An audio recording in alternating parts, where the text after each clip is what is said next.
Hello বন্ধুরা, আজকে আমি সোয়াবিনের তরকারি রান্না করব। এই দেখো আগে থেকে মাংসর মতন মাখিয়ে রেখেছি।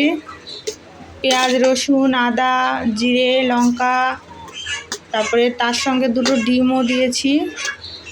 ডিম সব দিয়ে মাখিয়েছি। এখন কড়াইটায় তেল দেব। তেলটা একটু বেশি দেব, মাংস রান্নার মতন দিতে হয় অনেকটা, যেহেতু সোয়াবিন। তো তেল দিলাম, তেজপাতা দিয়ে দিলাম, দিয়ে তেলটা গরম হয়ে গেছে। এখন জিরে দিয়ে দেবো। জিরে ফোড়নটা দিয়ে পরে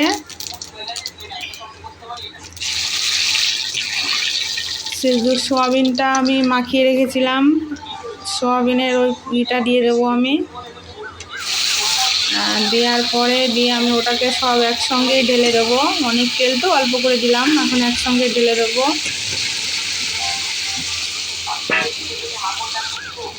দেওয়ার পরে বন্ধুরা এখন আমি নাড়তেই থাকবো আর নাড়তেই থাকবো। তো নাড়তে নাড়তে ওটাকে কষানো হয়ে যাবে যখন, দেখো বন্ধুরা কালারটা, তো খেতে ইচ্ছা করছে। তো এখন কষানো প্রায় হয়েই গেছে, আর একটু বাকি আছে।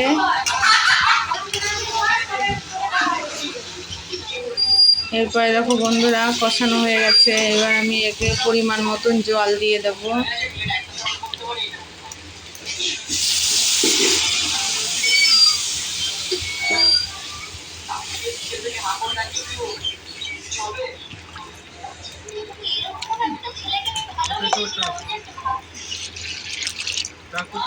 আর জলটা দিয়ে দিলাম।